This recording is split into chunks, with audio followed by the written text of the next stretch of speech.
This video is a little different from my usual content. It's still very much rooted in the topics of science and technology, but we're going to be diving into some social issues as well. In this video, we'll attempt to explain the state of technological progress and the reasons for it being where it's at today.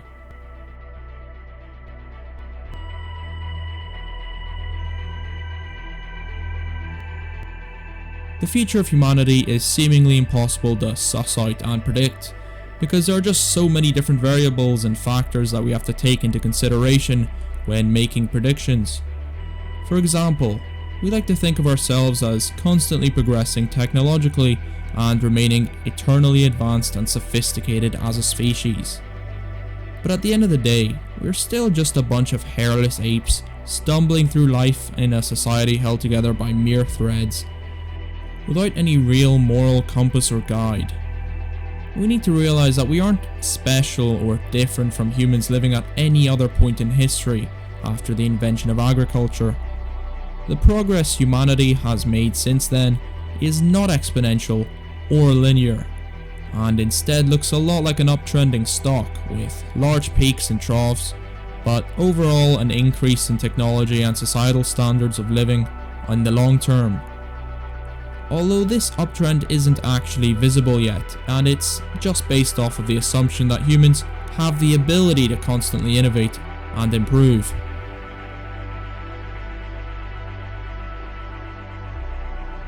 The best way to explain the present and to predict the future is to look into the past. Humanity has an interesting habit of repeating its own history over and over again.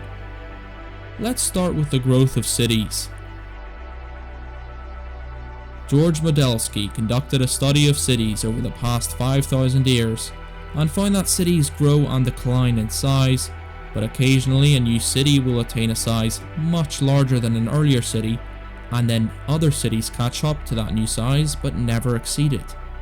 It's almost as if there's some sort of ceiling that cannot be exceeded until specific conditions are met. Empires and kingdoms also rose and fell in a similar fashion, from the growth of the Old Kingdom of Egypt and the Uruk expansion of southern Mesopotamia. The Akkadian Empire emerged as the first core-wide empire and then fell and was not matched again until Egypt grew to that size. Then the ceiling of size was broken by the Neo-Assyrians, an empire twice as large, which were then exceeded by later Hellenic empires, and so on. Okay, sure. Empires rise and fall, but surely we've broken that cycle long ago. We have world peace now, and we should have forever increasing technological growth, surely. Not so fast. The concept of humanity having to constantly progress technologically is a very recent one, brought on by the Industrial Revolution, but the concept of an eternal empire or society is not a new one.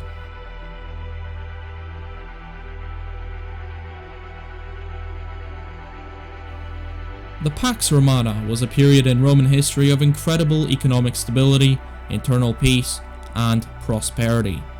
It was a golden age, and Romans no doubt thought that they were the ultimate empire, and that the future would be nothing but an ever-expanding Roman Empire with the same values and traditions as before. No matter what happened to the outside world, Rome would surely reign supreme, forever. Of course, reality had different plans. As we know, Rome entered periods of great instability, fell to their enemies, and only continued onwards as a broken shell of its former self. It mutated and changed, and of course, it influenced the culture of the entire Western world. But the once great empire was dead. Europe then entered a period of war and settled into stagnant feudal societies after that, which, in all fairness, weren't as bad as people make them out to be. But it was definitely a step down from the wealth and prosperity that Rome had in its golden age. The Eastern world went through similar uptrends and downtrends, just like the fall of the Han Dynasty and the Qin Dynasty, however you pronounce that. It had moments of great prosperity and stability, like the Han Dynasty, or the chaos and divide that came after the fall of a dynasty or ruler. A more recent example, and one that should be slightly more familiar to us, is a relative peace of the 19th century, post-Napoleonic Europe from 1815 to 1914, also known as the Pax Britannica, lacked any major deadly conflicts and saw an insane amount of technological growth and progression with the Industrial Revolution. People living in Western Europe, or the British Empire in this time period, were obsessed with the idea of humans having to constantly progress and advance, and any sort of war or violence was frowned upon by the generally risk-averse population. People didn't like violence of any sort in this time period, and anyone born after 1870 in the Western world was sheltered from any kind of hardship or war and only knew this world of seemingly eternal peace and constant innovation that they grew up in. Of course, this was all an illusion, a temporary calm before the inevitable storm. Tensions between the different wealth classes were rising as populations of the elite class shrunk, and despite the extreme technological advancement achieved by the mentality of the workforce and economic models, living conditions for some of the lowest classes caused tensions to rise internally. Britain was a dominant power in this time period and enjoyed almost unrestricted trade and growth. But despite this risk-averse, no violence, no war society, tensions in Europe were rising, and as we know, this period of peace ended in the most bloody war in all of human history.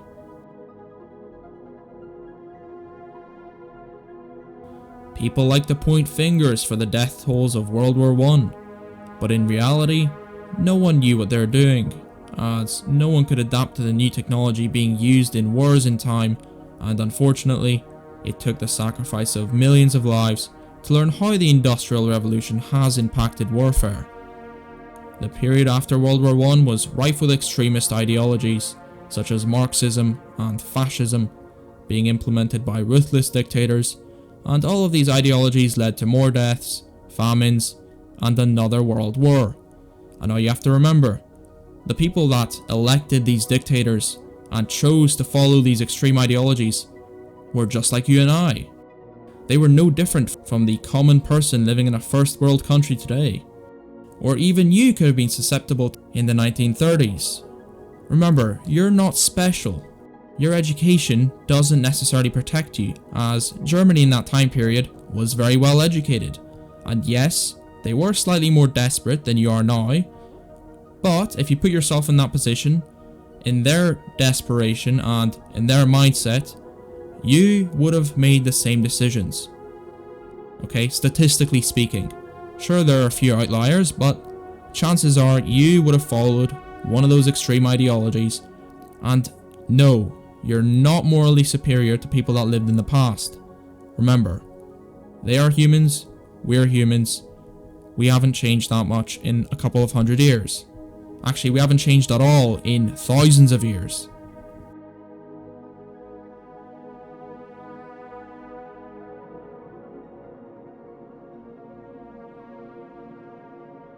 Anyways, back to the point.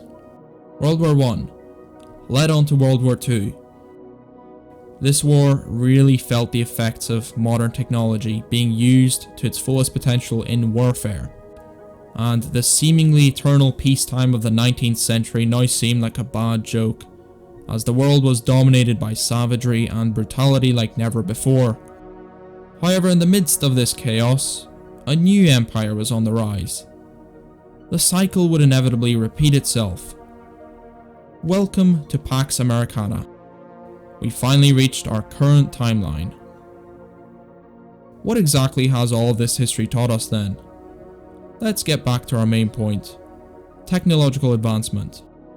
Most of the technological advancement we've seen has occurred during periods of war where competition between different nations and superpowers were extremely high and funding was high. A lot of inventions we have today have come about thanks to war, or in periods of huge economic growth, such as post-World War II United States. But how was insane advancement and progress achieved in peacetime? One word: capitalism. Ever since the 16th century, capitalism has slowly become the leading economic model for all advanced nations. Has capitalism finally broken the cycle of expanse and collapse then? Have we finally broken through the Industrial Revolution? Maybe. There is a small chance we've broken free of the seemingly endless cycle of rise and fall. And yet, technological progress seems to have completely stagnated, and the world seems to be descending into chaos and economic hardship again. And it's not just the sensationalist media this time pushing fear narratives to increase profits, but the world is genuinely at a breaking point of sorts. Please note that the collapse of the Western world isn't necessarily a bad thing, as it could give birth to something greater, but it does mean that we have to go through a period of death and hardship.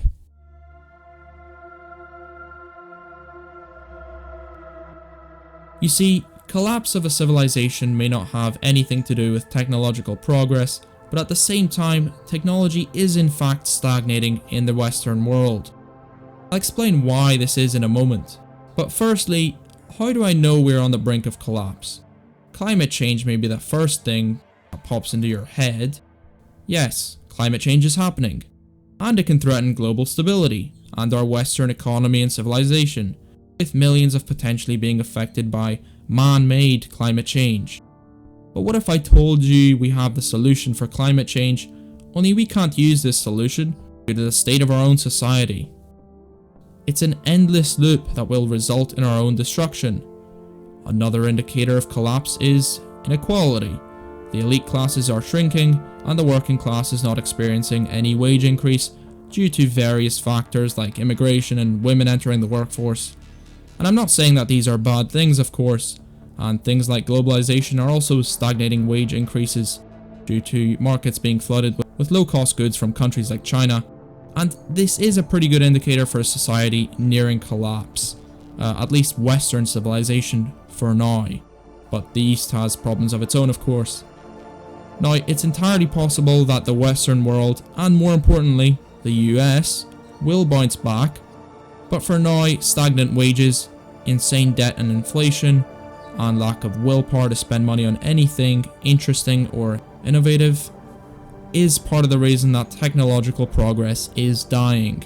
The massive technological booms of the Industrial Revolution and the Cold War and the Pax Americana have deluded the last 3 generations into thinking that technological progress and advancement of the human species is a natural thing that happens and it's to be expected. The truth is that technological progress was never guaranteed. The second and third world is still advancing, sure, but they're still behind the Western world, and they'll reach a ceiling in the near future. The technological booms of the Industrial Revolution and post-war America were possible thanks to economic growth and capitalism doing its job. You see, without wars, the only way progress can happen is through capitalism. Capitalism should in theory fuel progress exponentially, as unregulated companies constantly compete and do everything they can to achieve some sort of upper hand over their opponents. Brave, risk-taking post-war populations help fuel this economy, help fuel this company warfare, and this is when progress skyrockets. Sadly, just like the later generations of the 19th century, we forgot what war and hardship was actually like, and the coddled and protected generation of baby boomers following World War II led to generations of risk-averse cowards, and eventually it will lead to great instability. As the saying goes, hard times create strong men create good times create weak men, and weak men create hard times. The entire explanation of the stagnation of our civilization and technology is built around that statement.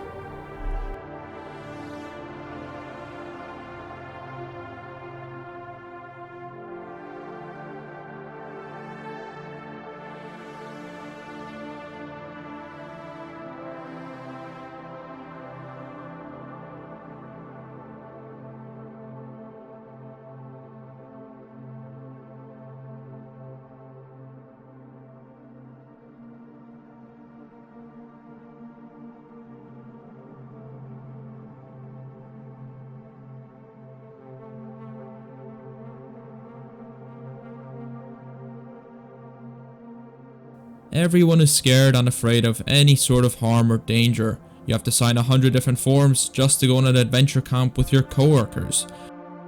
And companies are extremely regulated to the point that trying anything new or risky is completely unprofitable and almost impossible.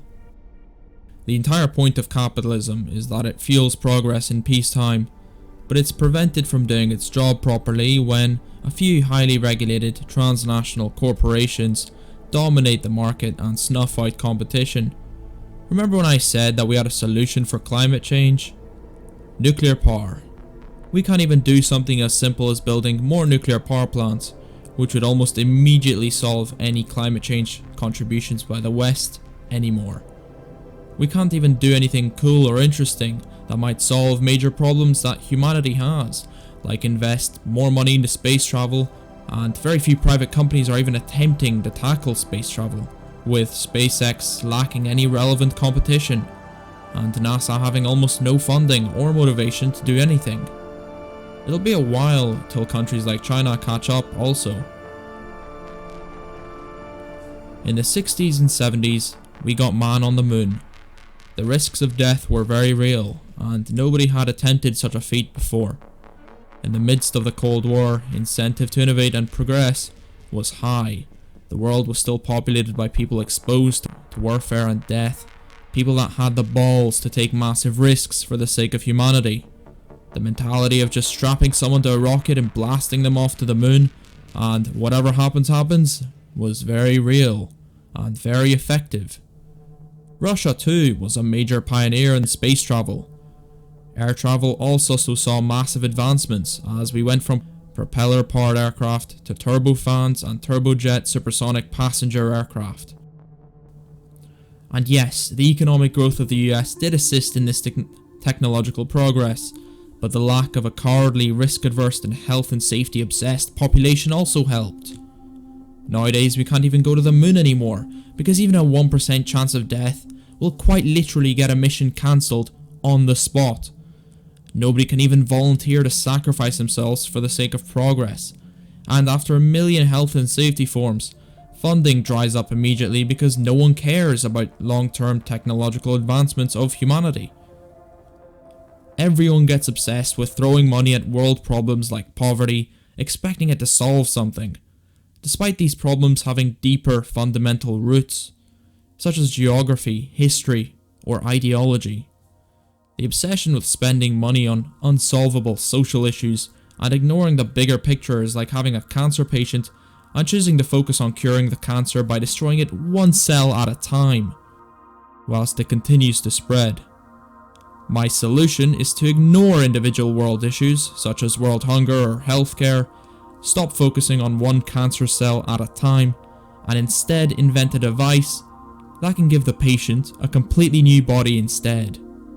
People don't realize that taking massive risks and making massive sacrifices is the only way forward.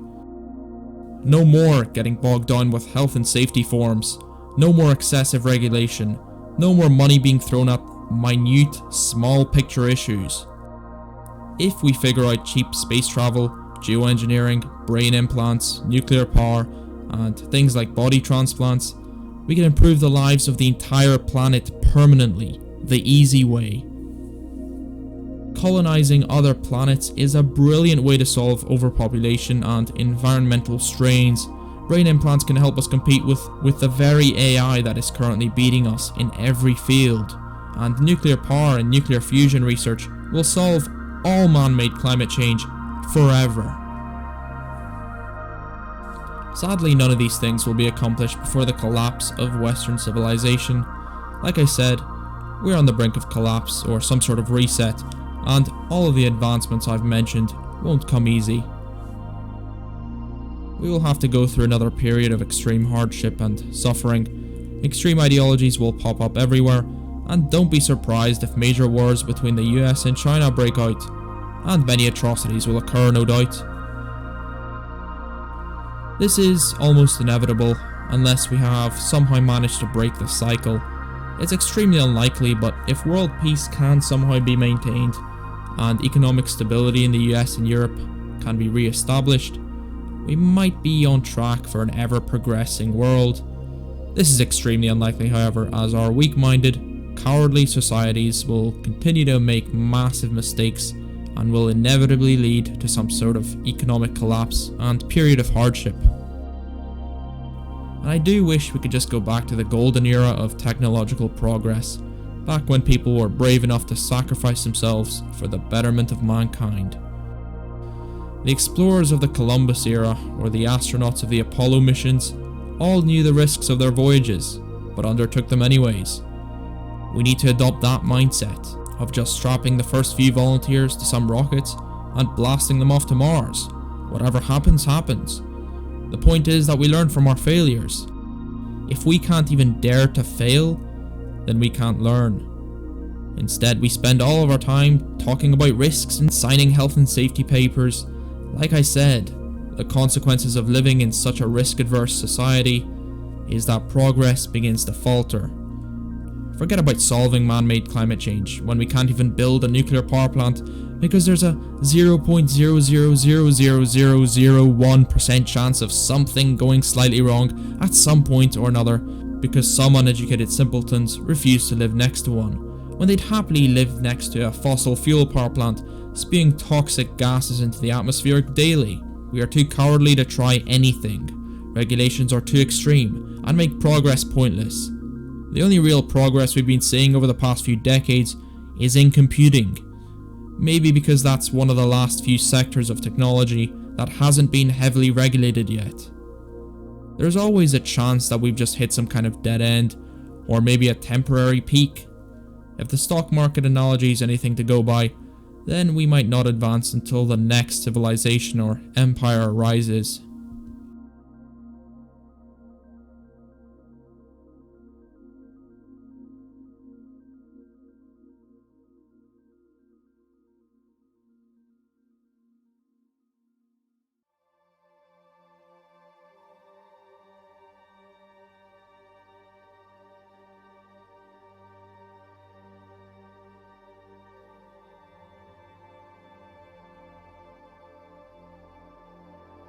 Now, what about the science sector? Has science progressed significantly at all since the dawn of the 19th and 20th century? Well, not really. When you look at the progress rate of the early 19th or early 20th century even, the amount of new physics that was being discovered daily, general relativity, special relativity, quantum physics, basically countless new concepts. I mean, flight. If you think about flight, heavier than air flight wasn't really understood back then, but by the end of the 20th century, we were literally achieving supersonic flight in passenger aircraft. That was within the span of about 70 years. And within the span of 70 years, we also got man on the moon multiple times. I mean, that's a pretty insane rate of progress that's never really been seen before anywhere on this planet. And I don't think that rate of progress is actually increasing at the same rate it used to be. I mean, you'd think that we just build up upon previous knowledge and sort of exponentially expand and advance, but that doesn't actually seem to be the case. I mean, in terms of physics and science, nothing new has really been discovered or realized ever since the late 1900s, really. I mean, we discovered the Higgs boson, but that's about it. We managed to make aircraft slightly more economical. We made a few more advancements in microchips and VR tech and things like drones and AI, but I feel like we've almost hit a brick wall at some point, probably around the early 2010s. And I'm not saying that we're never going to progress again past this point.